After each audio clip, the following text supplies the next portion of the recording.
Hi, my name is Enzo. Welcome to my kitchen. Today we're going to make some lamb shanks, beer braised lamb shanks. For this recipe, we need lamb shanks. This one they've been marinated into beer, basically for 12 hours, and bay leaves. We have a mirepoix of carrots, onions, and garlic, and obviously a moonshine beer. This is a nice high alcohol beer, very rich, full of flavor, and I really love it for this dish. Then we have some beef stock, salt and pepper. The braising on hot Dutch pan, a bit of oil, just right in the center, and then the lamb shank goes. Now we want to brown this very slowly.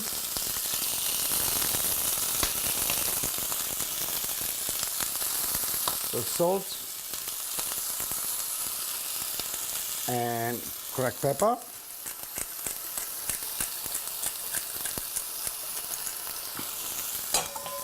On a medium-high flame, nice and slowly, until the lamb shank are in both sides is nice and browned.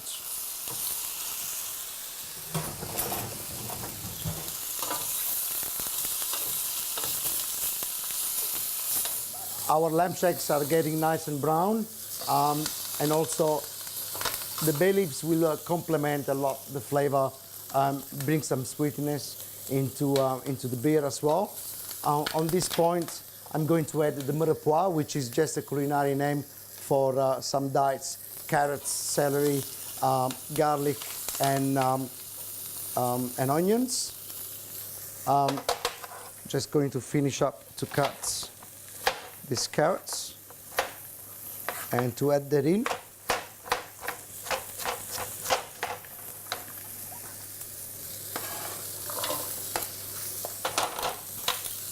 Now we want all that nice brown bits that are stuck on the bottom of this pot to come out with the addition of the beer. That's going to give us the full flavor that we're expecting for this dish. Oh, it smells already gorgeous. And let the beer goes. Nice hot high flame on the bottom. And we just put the beer all over the place. Nice. We're going to reduce the beer down probably 1/3, and we're going to add some beef stock into it. Probably rough a liter. And I'm going to put the lid on top of it. And this is going in the oven at 180 degrees for 1 hour and a half, until basically the meat now falls off the bone. I can't wait to eat this one. Let's see what happens. So here we go. All the beer has been reduced down, and the meat should be coming off the bone, nice and tender, of course.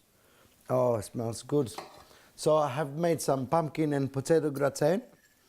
And I'm going to put this right in the center. Voila.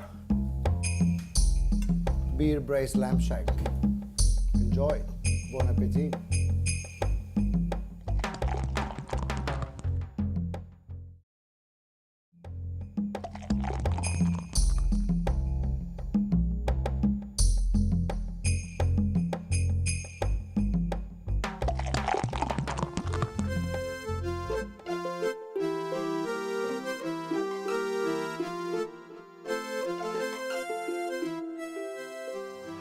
We're down at the Red Hill Brewery on Victoria's Mornington Peninsula.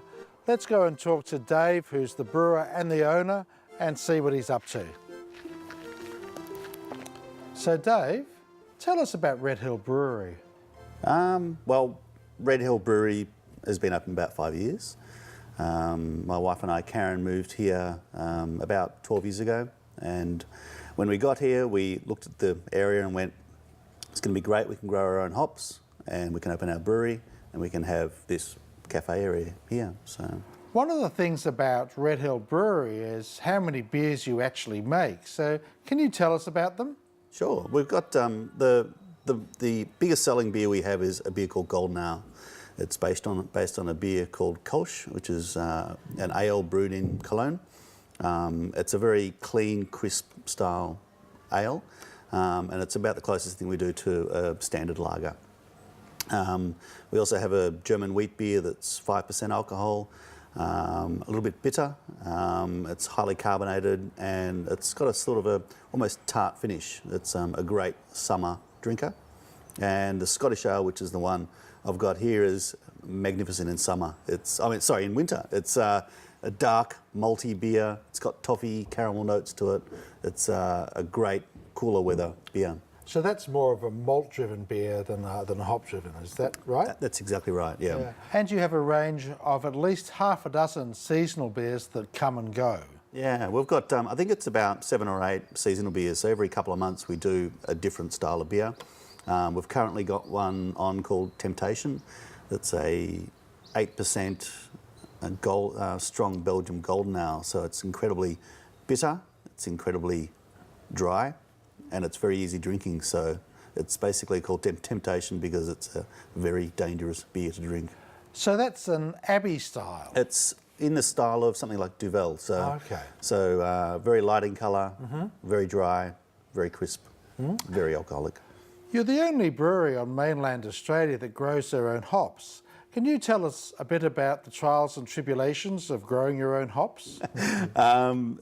We put them in 2000 or 2001, so they've been here for 9 years now, and they're great. We've got them just up in the car park up behind you, and it's as people drive in, that's the first thing they see. In summer, they grow to 14 to 18 feet, and quite a magnificent sight. But apart from all that, it actually gives our beer a unique character that no one can make our beer because they can't grow our hops. They can't grow your hops, they're That's right. authentic. Yeah, that's it. Yeah. Dave, is there a beer that's inspired you?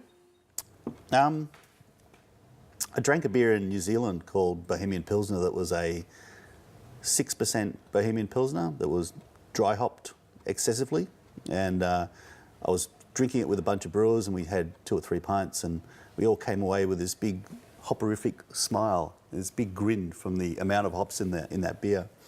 And I came back from New Zealand, and that was the next beer we brewed. It's a Bohemian Pilsner, and we're brewing it next week. So it's that probably blew me away in terms of a Pilsner that was completely different and quite amazing. Okay, so that's going to be a seasonal beer for late spring, early summer. That's right, yep. Yeah, that's good. Good to see you. Cheers. Thanks for your Thanks time. for coming down.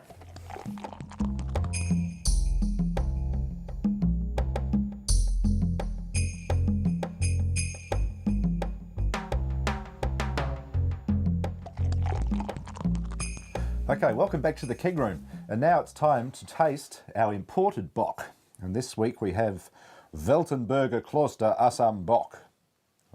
This is from one of the 2 German monasteries that claim to be the oldest brewing monastery in the world.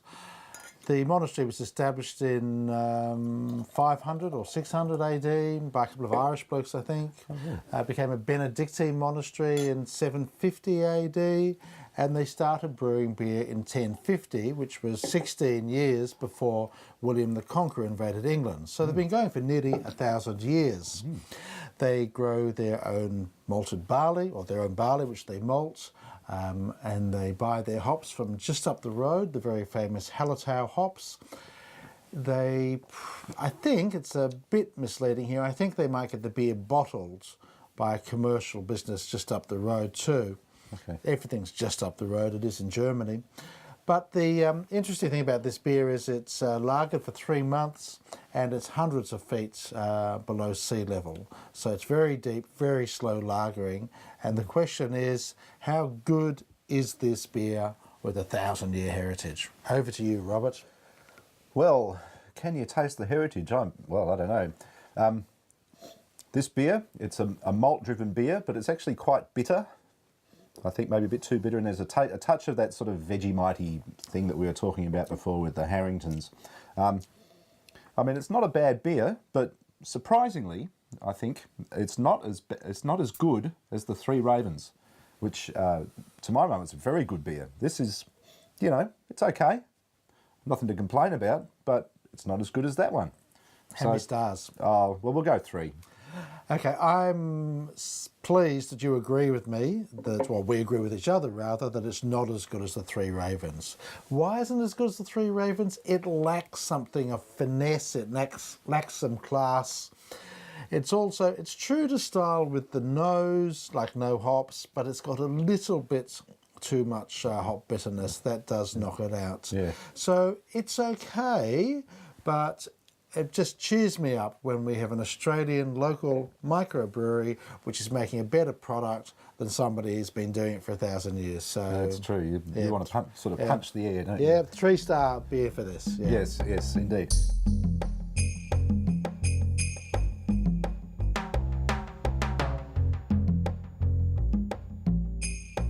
Okay, well, that's all we have time for this week. Thanks for watching. Don't forget to follow the links on our website to the Fair Go for Craft Beer campaign. And that's all, and we'll see you all next week. Thank you. Good night.